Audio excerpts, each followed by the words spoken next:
the Town of Meridian Hills meeting for the May 11th, 2026. If we could please start tonight's meeting with the Pledge of Allegiance. They would stand if they would, please. I pledge allegiance to the flag of the United States of America and to the republic for which it stands, one nation, under God, indivisible, with liberty and justice for all. Thank you very much. Our second order on the agenda tonight is any resident issues. Does any resident here that would like to speak about any certain issue? If you would please keep your comments to 3 minutes or less, we would appreciate it. Seeing none, next, the approval of the minutes of the March 9th. I'm going to change that. We're going to do it the March 9th meeting. Monday, March 9th, you've been proposed. Has everybody had an opportunity to review the March 9th minutes as they were presented? Okay. Are there any questions? Seeing none, I would entertain a motion to approve the March 9th, 2026 meeting as presented.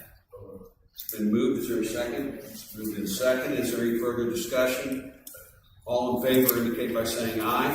Aye. Opposed, same sign. Great. Also would approve then tonight the February 9th, 2026 meeting that we had, and the minutes were sent to you. Has everybody had an opportunity to review the minutes? Anybody have any questions? Seeing none, I would entertain a motion to approve the February 9th, 2026 minutes as presented. It's been moved by Zach, second by Craig. Any further discussion? Seeing none, all in favor indicate by saying aye. Aye. Opposed, the same? Great.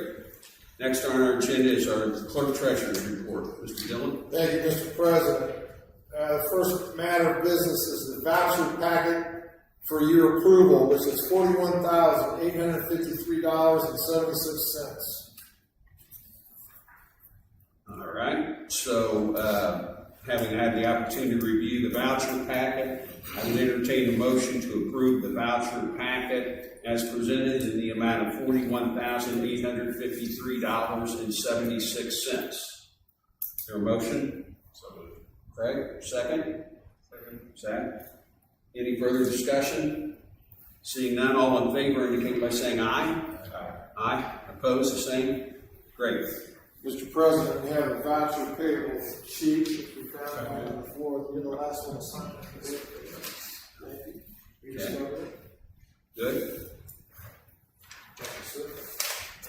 And then the approval of the bank reconciliation of the February 28th and March 31st, 2026. Mr. Dillon, you provided those to us? Yes, we did. Just need approval of those. We reviewed those. I would entertain a motion to approve the bank reconciliation for February 28th and March 31st of 2026. It's been moved. Second, any further discussion? Seeing none, all in favor indicate by saying aye. Aye. Opposed, the same? Great. Thank you, Mr. Dillon. Thank you. It concludes the court treasurer's report. Mr. Rousseau. Good evening, Mr. President. Good to see everyone this evening. I have a couple things for you this evening. One, I want you to know that we've started another officer working later at a few situations with cars being, open cars being ransacked, I guess would be the best term. So Corey Flint, who's a full-time IU Police Department officer, is again working for us and will be out typically late at night, 11 p.m. to 3 a.m., something like that. And that's good for us to come forward a couple nights a week. So I want you to know that. And we're lucky to get him with what we currently pay and things like that. It's not kind of officer that experience. He has quite a bit.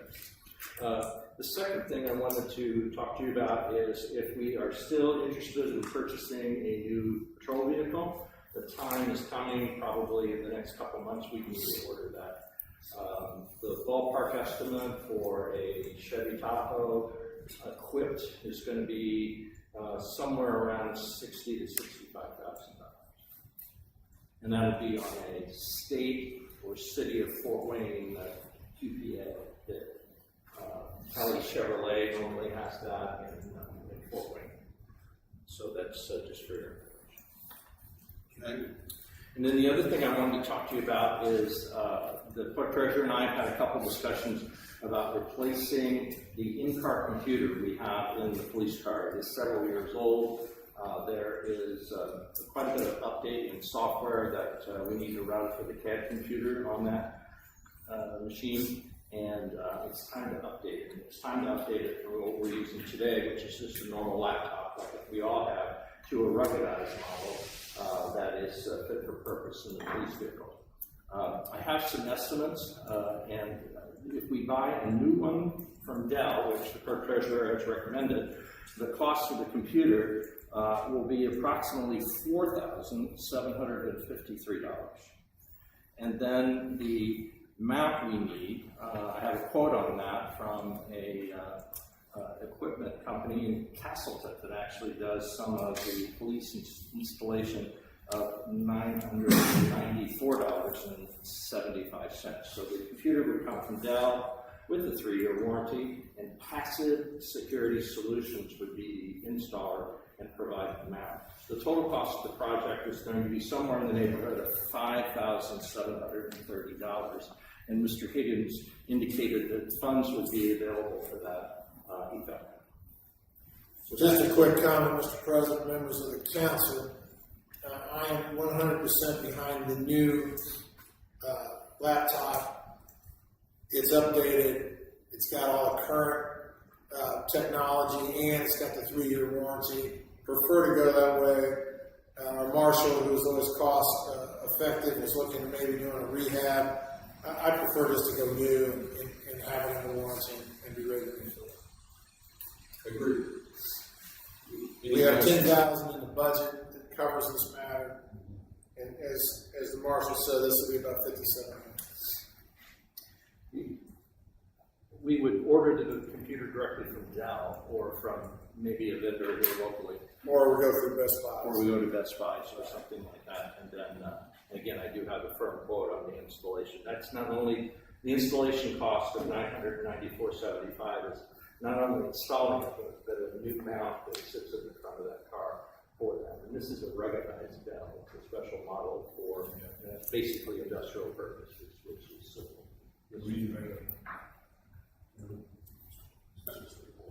I would take a motion to approve to spend up to $6,000 to purchase the new computer and mount as suggested. So, a motion and a second. Is there any further discussion? The only question I would have is if we decided to go to a new police car, I would assume that mount can be transferred to a new police car. I would think it would be. I don't know that. If we buy the same kind of car, Right. which it should be transferable. We'll be out by. We can certainly ask that question. That would just be a thought. That's a good question. I'll ask today. So all in favor, indicate by saying aye. Aye. The only other funding item we might need at some point in time, I have to do a bit of inventory, but we may need some training ammunition, and that will be a small expenditure, a few $100s. We could buy a piece of 9mm ammunition will be down for somewhere around $300, but I think that can come out. Feel free to spend that as you of the training fund of Fort Minister. So that's all. We've had a couple of interesting things. We've been chasing around an individual on 64th Street that seems to be interested in dumping trash out of a car in front of a couple of our residents' houses. And one of our guys thinks he has that person identified finally. So we've done what we call a knock and talk here a couple times.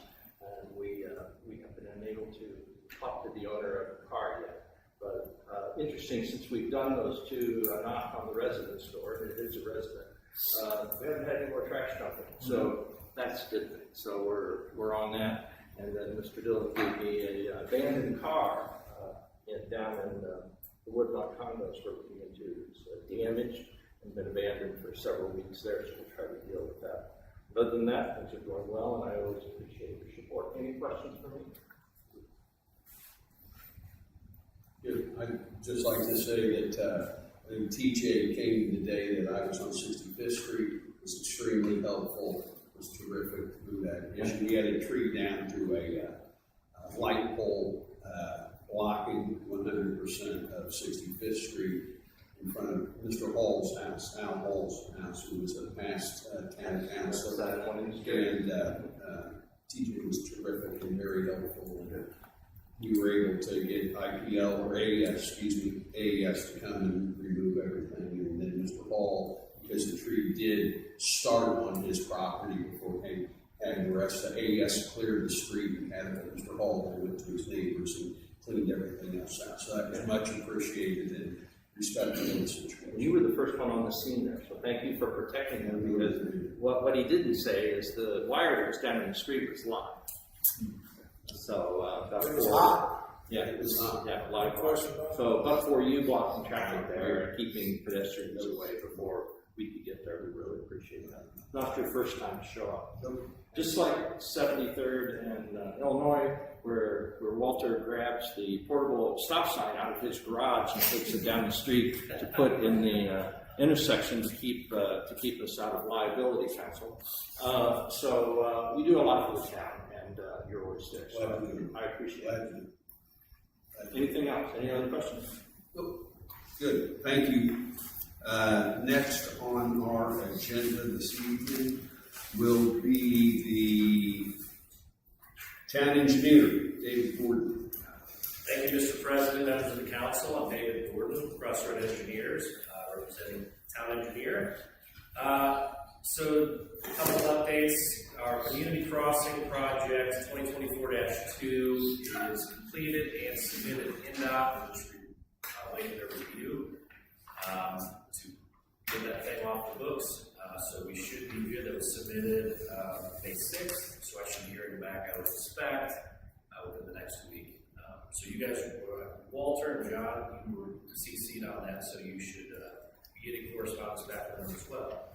Community crossings for this year, we were obviously awarded that last year. We have a pre-construction conference, the 14th, with Howard Paving. They were the contractor who was awarded the contract. So once we have that pre-con, I should be getting a schedule from them when they expect to start, and then I can relay that to the rest of the council so we can get something on the website if need be, but at least you'll have a schedule in hand.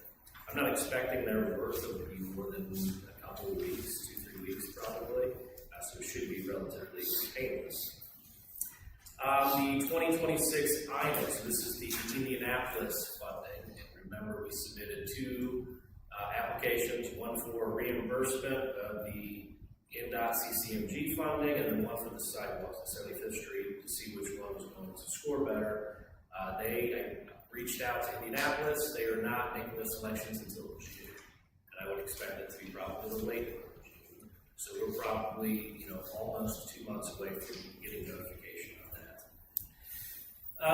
CCMG, so again, going back to INDOT funding, they used to have historically 2 calls, which is where we were able to get in 2024, 2024-1 and 2024-2.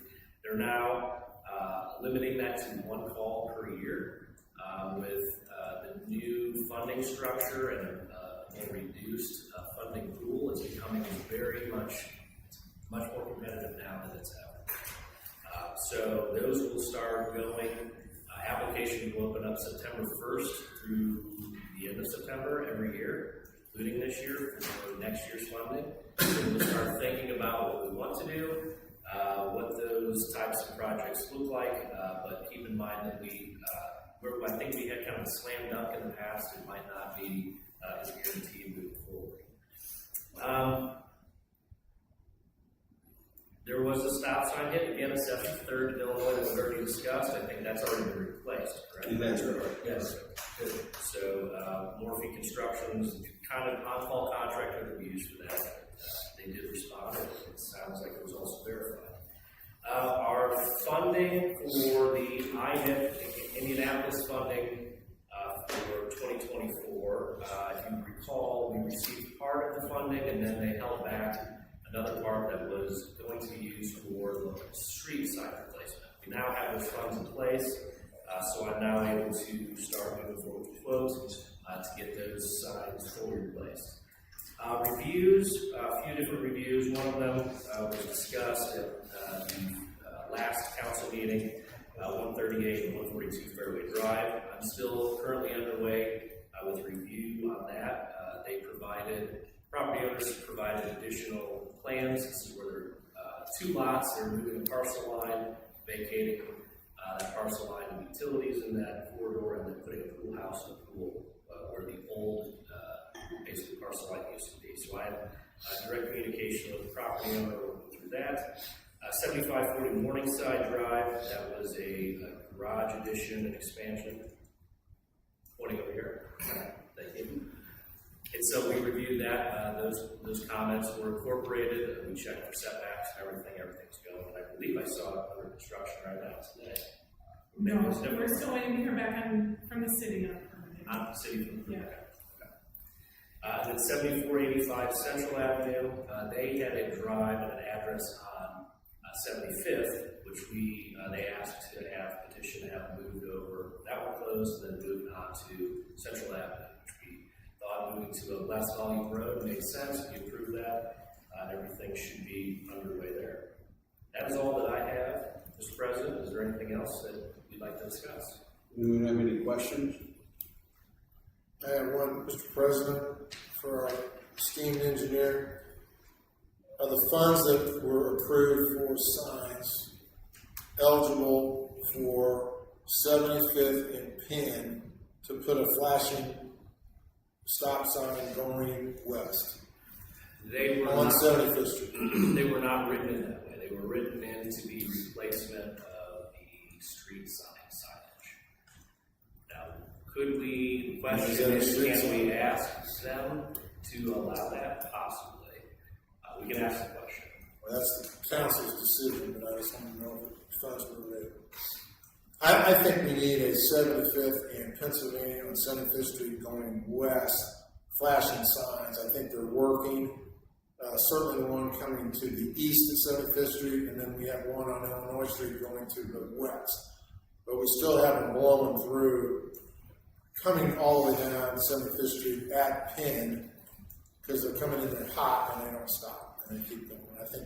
I think these signs are proving to work, so that's why I'm bringing it up. Okay. There's a definite improvement.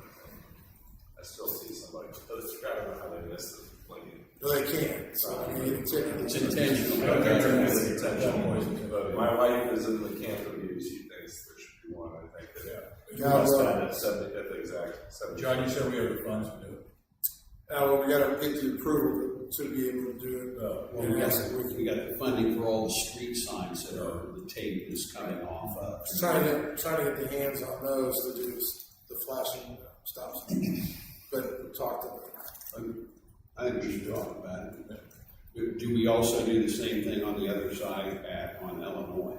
Are we having as much issue on Illinois Street? And the only reason I live on Illinois, but the only reason is the St. Luke's School is there, and that's the one very, very, very distinct reason I would think if we're going to do one, let's do. The speed bumps seem to be working coming east, so it kind of slows them down.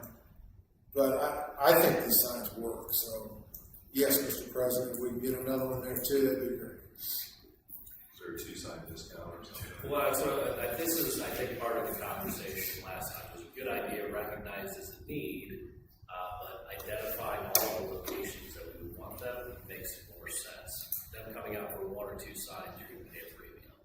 I also think that we can, the council can decide, like, here's where we want them. When I do my quote for the street signs, likely the same contractor doing the installation could do both, or even potentially even supply them. Was So there to two? get a better rate. Would the 2 new flashing stop signs meet the criteria for this year's NIP? The one that we just received money on, Yes. they would need it as far as being a regulatory sign, but they were not written as description. But yes, they would still be applicable. Thank you. Let's get a bid on what it would cost. And, I see it. The two signs are kind of pilot tested, and they seem to be effective. They appear to be effective. has anybody had any negative reaction to those flashing signs from any of the neighbors? I know the neighbors live there and they haven't said anything to me. It's 75th and Illinois. The other houses are kind of far back. The one on the corner of Penn, southwest corner of Penn and 75th, the house sits well off and there's all that landscaping and whatnot. I think they've been positively received, and the beauty of those signs, the flashing signs, if the marshal's got to stop somebody from going through it, tough argument that they didn't see it. All right. So, Okay. Thank you.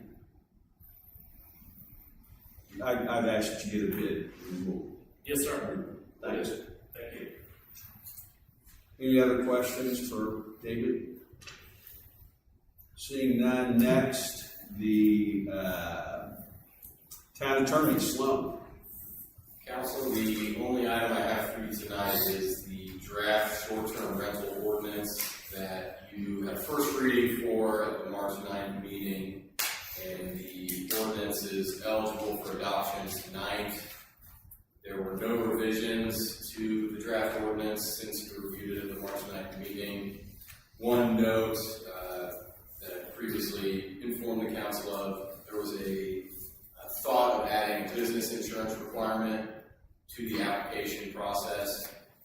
Under Indiana code, we are not allowed to include that as a requirement, so we did not insert that into the draft ordinance. Okay. I didn't have time to respond, but I wish I got to. But I was curious if we could put some more teeth into this at all. I don't know if you add. I don't know if that's to be reviewed again, but is there anything that I was coming up with some ideas before the meeting? But can we, lower the tolerances of citations if it's a serious criminal activity, like one we found out about a couple months ago? Can we escalate fees for reoccurring violators? Yeah, Indiana code is fairly limiting in terms of what we can do. Yeah. There is a state statute that controls what local municipalities can enact, and the penalties and the items that can be deemed a violation. And we drafted the ordinance to be as comprehensive as Indiana code allows by incorporating the town code, referring to the city of Indianapolis ordinances, and specifically their short-term rental ordinance as well. So any violation of any of those regulations would constitute a violation under this draft ordinance. But there's only so much we can do as the town. Okay. What about the little details? I thought that might be the answer on that, but like maximum overnight occupancy based on bedrooms or quiet hours or no amplified music outside for short-term rentals, things like that are more rules of the neighborhood association versus maximum fines and all the other things that have such legal restrictions to it. If it's not something that is in a different section of the town code or city of Indianapolis ordinances, then it's not something that we can deem a violation. Okay. We have an ordinance for noise, that states certain times and hours.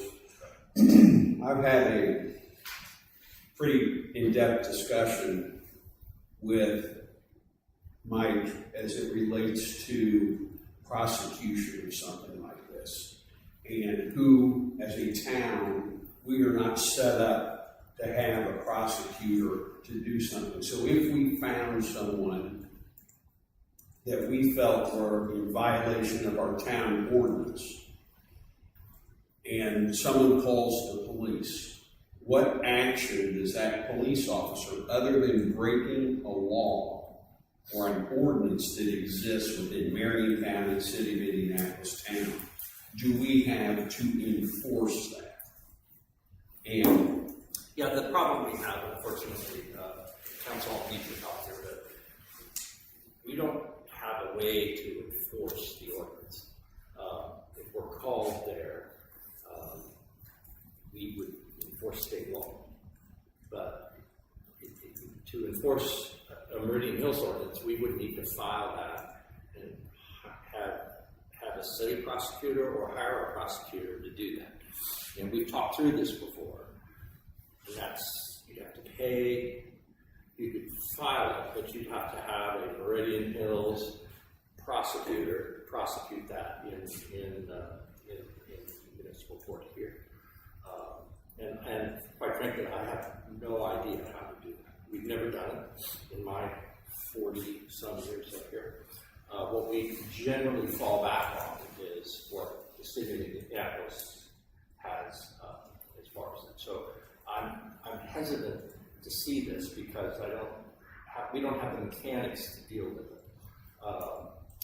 And really, that's true for almost anything in that code that there is a penalty to or a violation. The way we've enforced Meridian Hills code in the past, quite frankly, is we had council send them a letter saying they're in violation, or in some cases, much to my dismay, Mr. Freihoffer has knocked on the door and said that they're in violation, and that has worked generally because most residents don't want to be. notice the voting on Meridian Street, that it was for the last 10 years. It's not the first time. So while what happened on Illinois Street is horrible and a bad deal, a really bad deal, the good thing is the city of Indianapolis took care of that. Marshall, with the city prosecutor, not the Marion County prosecutor, the city prosecutor. Well, it would have to be a They take it Meridian up. council. It would have to be the city prosecutor prosecutes City of Indianapolis ordinances. We would have to hire someone to go file that in a Marion Superior Court as a violation of Meridian. And I don't know how to do that. I don't know if you can do it, but the city prosecutor wouldn't because it's not a violation of city code. It could be, and then we get into can a Meridian Hills Town Marshal enforce city codes? That's a good question. I don't know, but the bottom line is we don't have anywhere to file that charge. And now we can enforce state law. There's a lot of state laws you can enforce. If there's underage drinking, there's parking issues, if there's things like there's alcohol to minors, things like that we can deal with state law, but we don't have a way to enforce what's before you, I guess is my point. So it doesn't fall in under the city prosecutor's section of help a brother out. We'd have to go talk to them and see if they'd be willing to do that. But they probably have no jurisdiction. They certainly don't know about what's in the Meridian Hills Code. And we have to understate that. Now some communities have done that. They've hired their own. They've established their own courts. I think Cumberland's done that and things like that. But we've never gotten to that. So that's the dilemma I'm in if we have this. So now we can show up there and the problem with this particular issue is the homeowner's never there. It's that's the issue. So but then we can deal with the party. Airbnb was, or VRBO, whatever, they were originally, from what I've been able to ascertain, put into place as a temporary rental location, but it had to be the primary residence of the person that owned that. And I think that has fallen off to become, it's now just a business. So the question I had was, we only have 3 zoning regulations in our town. And each one of those zoning regulations are residential. And none of Airbnb or VRBO is a residential zoning classification if in fact, it's not the primary residence of the person that owns that. It's a commercial operation that's going on.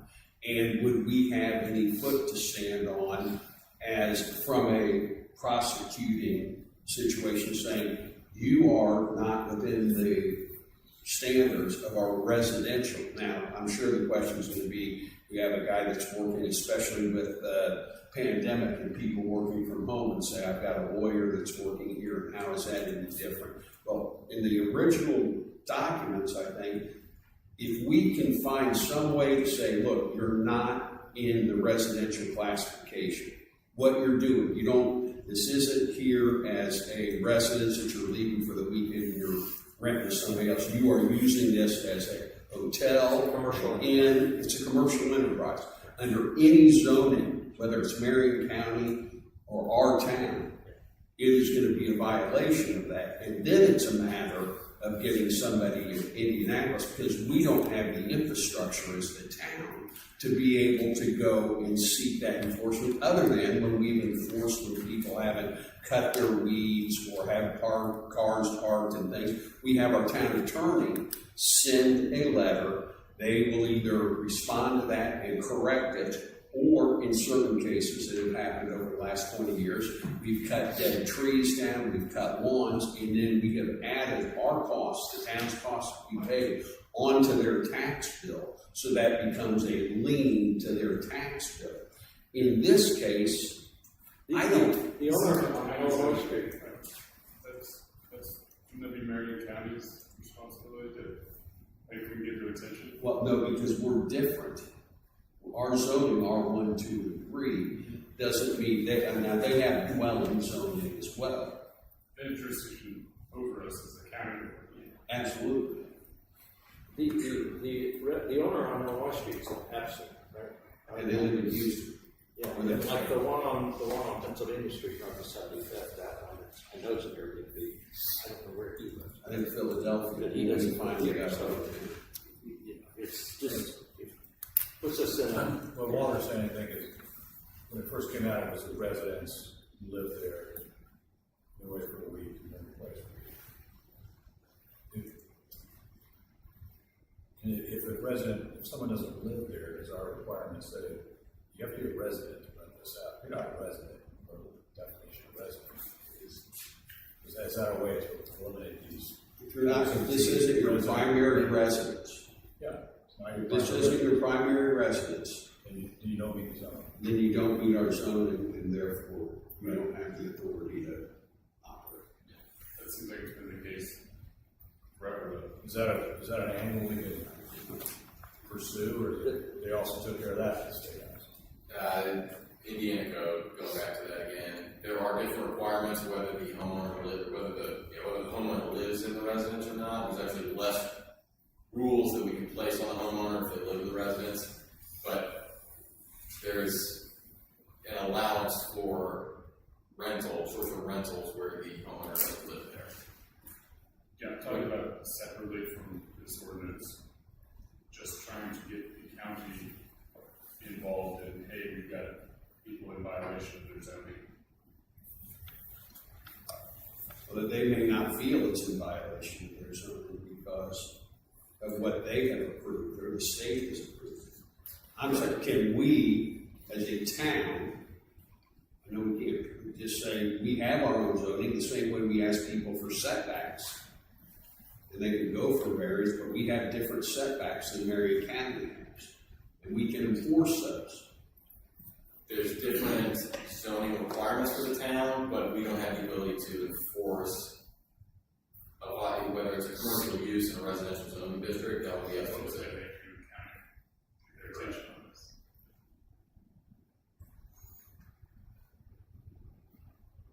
Okay? Regarding the draft ordinance, it at least allows the town to be able to issue those letters saying you're in violation, you're operating a short-term rental without a permit if they don't have a permit. It could act as a deterrent, and I think it's better than not having an ordinance. Is the permit the same permit as the county or the state? It would be in addition to the the city of Indianapolis' permit. They also have a short-term rental ordinance, but we have the ability to adopt one as well. Okay, so we still have to, we pass this, we have to draft our permanent Correct. application. Correct. And we could get at least all the right contact information. If there is a situation, or we need to know how to get a hold of you or your manager. That's reactive still, it's not proactive. But curious what we put into our application from what kind of information we want. I received a text on Friday from one of my neighbors who lives just south of 75th or just north of 75th on Illinois, in 75 Illinois had 5 different cars in the driveway with 4 different state license plates and motorcycles running up and down Illinois right there, back and forth, and just not a lot can be done. And they had 3 children under the age of 7. We are going to allow that type of thing to run good people out of our town if we don't step up and do something about it. The 40th and Park location is just, that is going to continue to go on and on and on, and it is happening. It's happened once, and we need to take a strong position. I know you can only do so much, that's why Mr. Rousseau and I had the discussion, but we have to try and find a way. The state isn't helping us.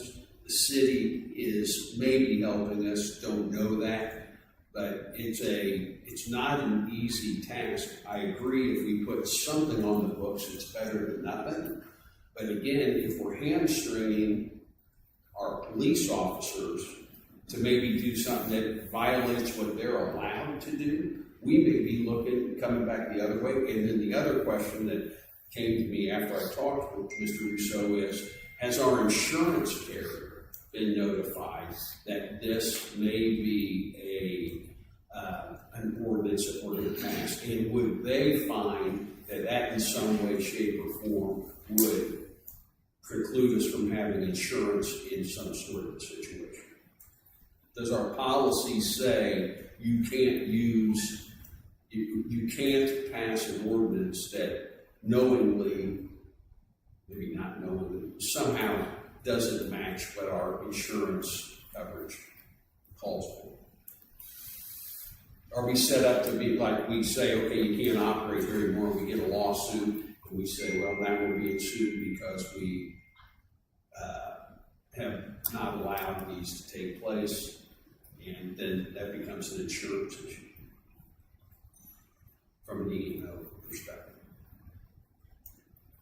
That's how it is. Inform the policy. I would think. Yeah. Everybody should ask the question. Inform the ordinance. I'll say yes, question. Well, we're We're going to ask a question, but I think we'll be clear on that point. From the insurance. I'm just, Especially if we're mirroring the state. If we're not, if we want to find out, if I can pass this tonight, maybe you could do some more research on the business, commercial, I mean, if this is zoning aspect of our approach you try out. Because I agree, we need to do, the states really figure this out here. I think we need more aggressive, because I agree with you, people don't like to usually buy your house, to live next to your neighbors, not just live next to a hotel, which people don't know who they are, and the neighborhood you don't know. But it's not what we want. Was the Illinois house indeed registered with the city, or have they done so after being approached? I can't answer that. The address is 7575 North Illinois. Anybody, I'm sure, can call. We did look into that with the city, and we did not find a permit for that house. But it is still operating today. So the city requires a permit. Right. The city requires a permit. We reached out and asked about their enforcement efforts, and they have admitted that it has not been something that they have taken seriously.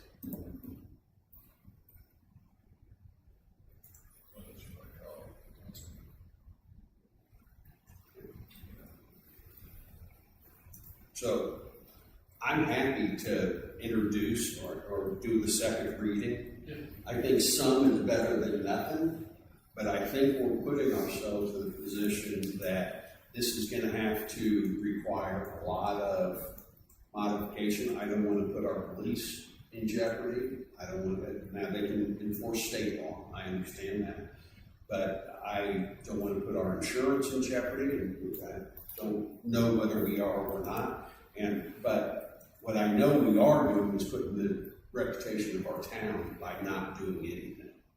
And you can say we're at Meridian County now, and there's no difference between Meridian County, because if we file something Meridian County doesn't want it, that nobody's going to do anything about it. Again, we don't have a prosecuting arm that allows us to do anything. We're not that organization.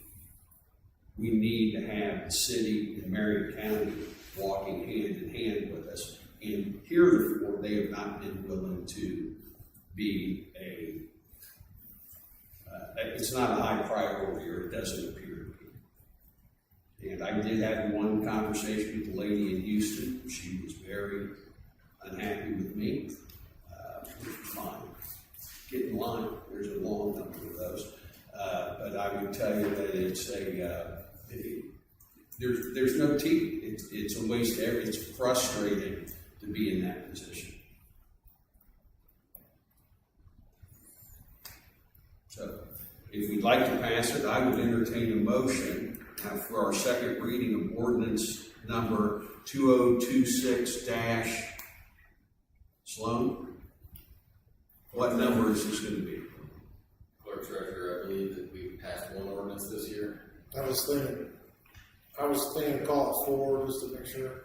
Okay, so I would entertain a motion to adopt ordinance number 2026-4, which is titled Short-Term Rental Ordinance. And I'd be happy to have that motion. Second. Then move, seconded. Is there any further discussion as it relates to this? Seeing none, all in favor indicate by saying aye. Aye. Opposed? There we go. On that note, could I say something? Sure, you can say it. So I'm a mom of 4 children. That's like everything had to work together for me to be here tonight, so I feel like four small children, might I add. But we moved here 7-8 years ago. We love Meridian Hills. We stumbled upon it. We have family and we formed friends, and I'm sending my children now to St. Luke Catholic Church just down the street. One of the reasons why my husband and I chose this area, as we're talking about the rental units, is because it is still considered a part of the city. We wanted that city life too. Understood, that's a very frustrating situation. It sounds like absolutely I would be frustrated living next door to whatever was happening. But at the same time, I moved here because I wanted, yes, it is I think Walter has used a little enclave within the city, and I wanted that city life to some degree, and the accessibility and the diversity all comes with that. That being said, I live, again, a half a mile from St. Luke. We are choosing, my husband and I have, again, fallen in love with the community. We're pursuing building on our current property because we see the value with it. However, I will say, one of our biggest frustrations with the accessibility, and one of our, when I talk to the neighbors and everything, we walk, there's sidewalks everywhere, except for when these little inlets. And I am kind of a mom, I don't know if you see me out there, even at 3 p.m. on my bike, literally, and I'm going down 75th on my bike, because I value exercise. And if you read, The Anxious Generation, I want to show my children that it's important to be outside. You don't need to be picked up in your car and sit in a half an hour, line waiting for your children when you live a half a mile away.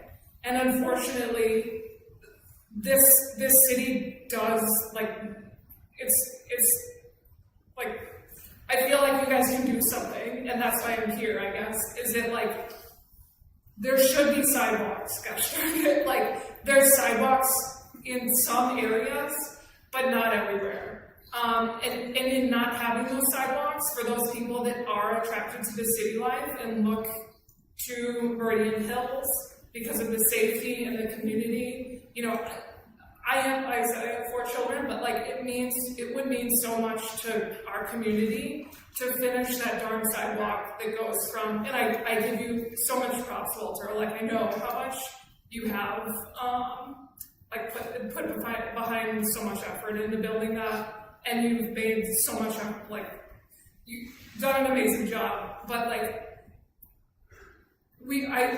for our next generation and for the community, I feel like those sidewalks could do so much. And so, you know, that's my little intro, and thanks for having me here tonight. So Appreciate that. and I really would be glad to, like, I would contribute to whatever it needs to make it happen. So that's all. We're going to talk about it in a minute. Yeah. All right. Anybody else have any questions as it relates to the ordinance that was just passed?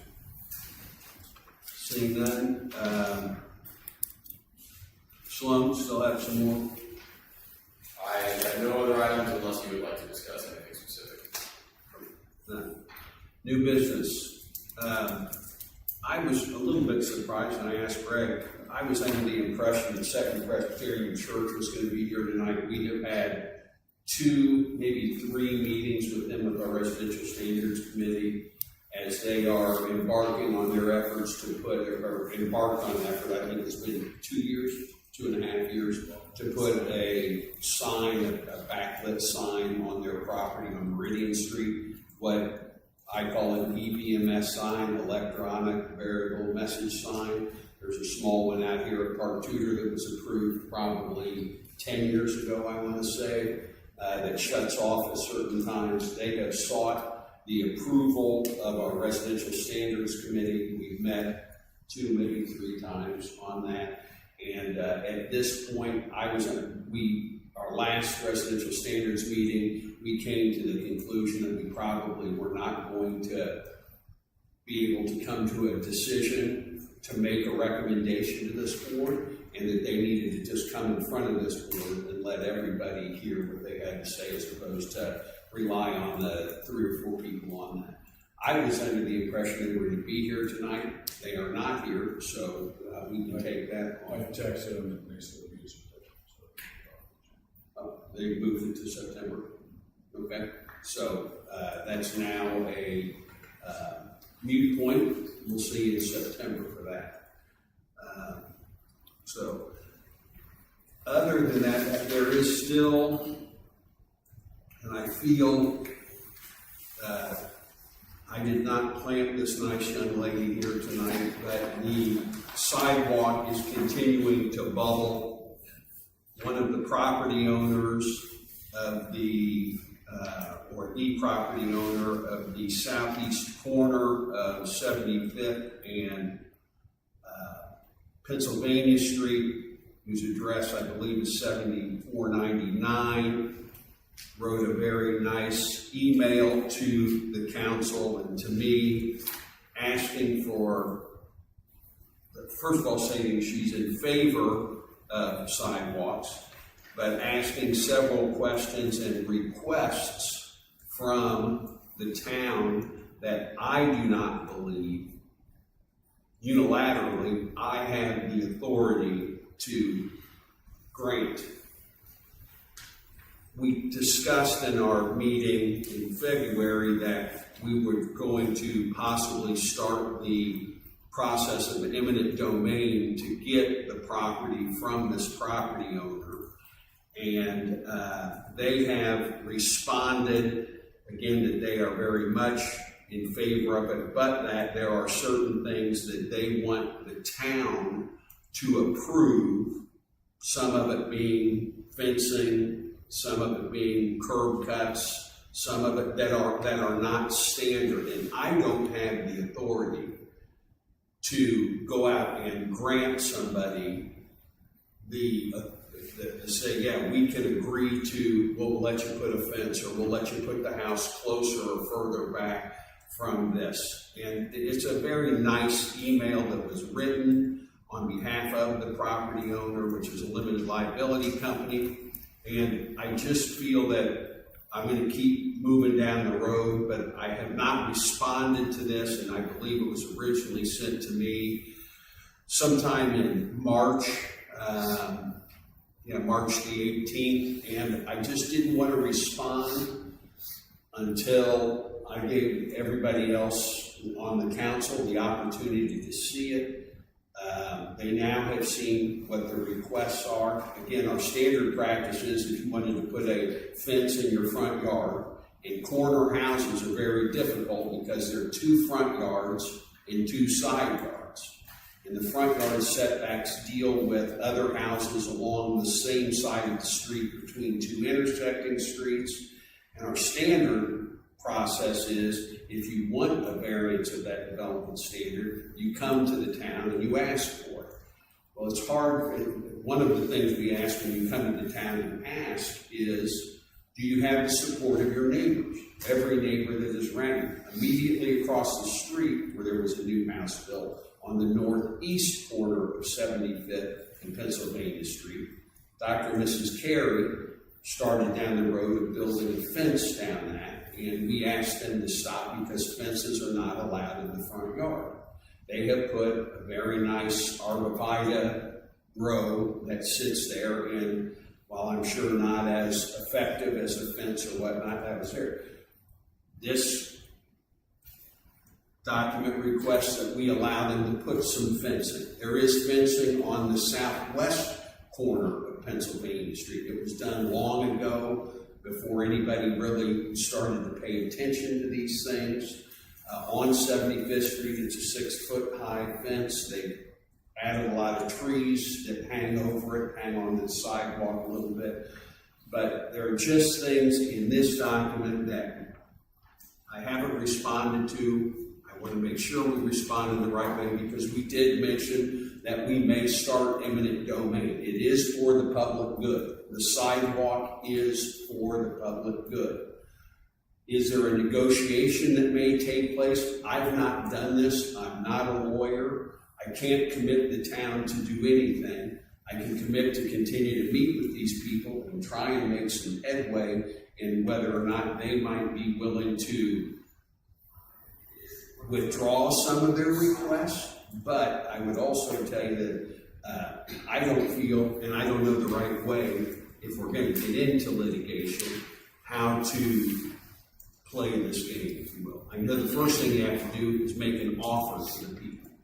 And maybe that's what we will do. We've had Denton's talk to us about what practice you go through to do it. It's an expensive situation. You pay for appraisers, you pay for buyers, you pay for many, many different things. It all doesn't get us any further down the road to the sidewalk other than we then have this section of sidewalk, which we had Crossroads do a section of to show how much ground we may need from that property owner. And we've assured them that the property owner comes from the measurement if they tore the house down and they want to build a spec house there. It becomes the setback is off the edge of pavement. It's not where your right-of-way is. So the right-of-way won't move. Again, there are some ideas and not demands, but thoughts of what they might want. And I'm just trying to very slowly understand what we can and we cannot do. My hope would be to get it tomorrow, but not likely because I, like you, nothing makes me happier than to see the kids on their bicycles riding up and down that sidewalk that does exist there from St. Luke over to Pennsylvania Street, trick-or-treaters, old people like me walking with their dogs and their kids. It creates a great, great asset to our town. And we want young people in there. We want families. So that the folks don't, and this is my plea to try to ask everybody to think about what they feel would be the right thing. I just can't rush in and say, yeah, as much as I'd like to, yeah, we'll give you a fence. But the neighbor may not like the fence. We told the guy right across the street, you can't do it. How do you do one without the other? How is that anywhere to? To move this forward, I think it's possible that maybe Walter, you might try to have some conversation with this person.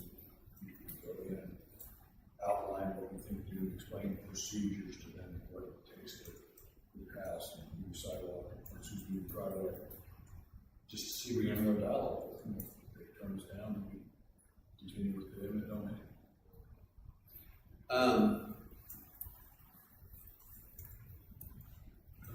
Downside to road traffic. No, we can, yeah, we can keep. We want you to. Here's always talk.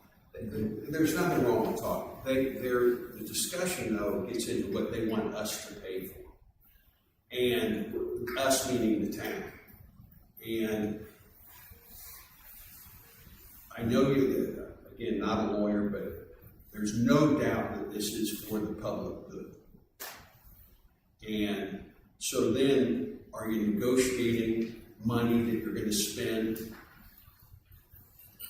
because they want something their way? It's their property. I'm a property rights guy. Or are you spending money? Are you negotiating where you may ultimately be asking somebody else, why did I do it the way we're doing it? Now, we have eminent domain on the other side. They've asked questions that I think Greg can answer. Why did we switch the sidewalk when it was originally looked at? It was on the north side of 75th Street. And then after, Tom, you were very helpful and has donated a lot of time. Greg, many people, why it moved to the south side was deemed to be the best location for that at that point, and still think it is. They want an answer to that question. I really don't have that. I wasn't involved in those meetings. I think it's best if we can just try to have a dialogue with them. Sure. No, and Some things like we can't ever make anything on behalf of the city, so it's like easy answer.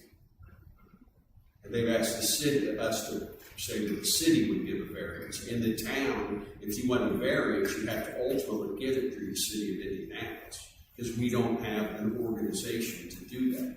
So I don't have the right, we don't have the right to commit the city. So yeah, okay, we won't. It seems to me that not the easier. The neighborly thing is to go, and I agree, have these conversations. But at what point do you stop having it? Because they've got a new tenant that have young children. I understand you wouldn't want the construction going on during that period of time. There's many, many different reasons, but sooner or later the shoe just has to drop, and we have to move forward and spend the money to do what is right for the public good. In my opinion, that is, let's file the thing and move forward. But you can't file it until you make the first offer. So I think we need to make the first offer and get that 30-day process, pay whoever we have to have it appraised, make the first offer, and then move down that road. If you guys feel that's not the right thing, I'm happy. We've been doing it for 2.5 years. I think it's worth another shot before we drop the hammer and go that direction. Okay. I've been involved in the domain things, and it's hard to back up, so it's better to try it before we drop that shoe. But that's what we've always done in Meridian, in the standards community. We've always been able to have a dialogue with all the neighbors. So we've had it for 2.5 years. Well, try another time. Yeah, I would welcome. I'm happy to sit on the sides, but you hear neighbors that are here tonight, it's not Well, it's her. not going to happen. You know, the whole thing. We've been trying to do the sidewalk for started before the pandemic. Pandemic is what really got us going. Because money's became available. Pandemic money's allowed us to build most of it so far, and a lot of life in the city of Annapolis has helped us build it so far. And before we do anything, we have to have this piece of ground. The city won't fund us or give us any grants unless we show we own the property to do it. So this is the first step. If we can get lucky and we go talk to them and it costs us less than eminent domain, great. And faster, that'd be great. We need a sidewalk and a police car, so we're probably going to get very little money. So we gotta try to figure out how to do both as best we can. Yeah, I'm wondering, variances and things like that set aside, but just in terms of trying to sweeten the pot in the conversation with the person, if you had a rough ballpark idea what you think the fees would be to get the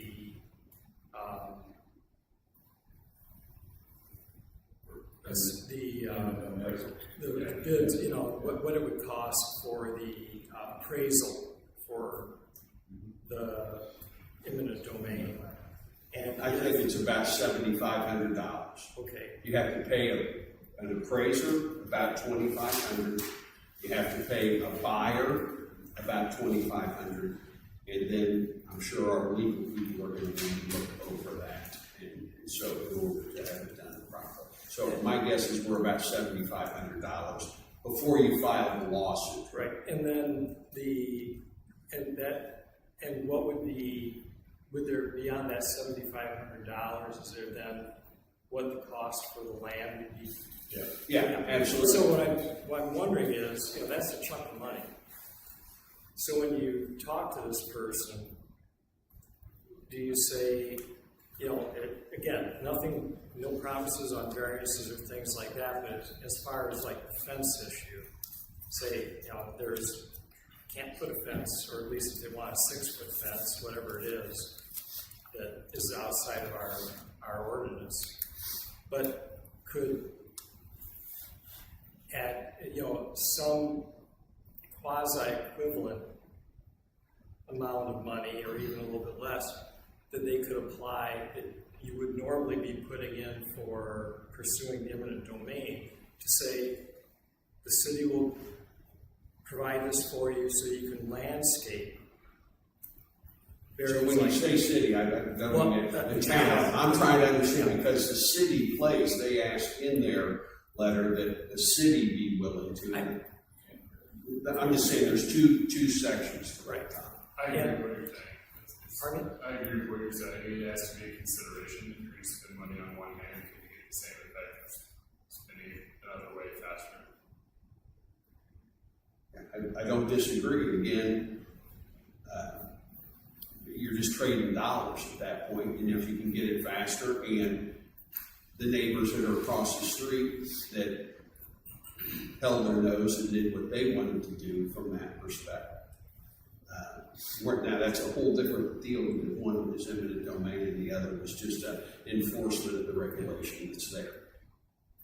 I'm thinking, and they may say, no, we still want these curb cuts, whatever else they wanted to require variances, but it might be something to just soften the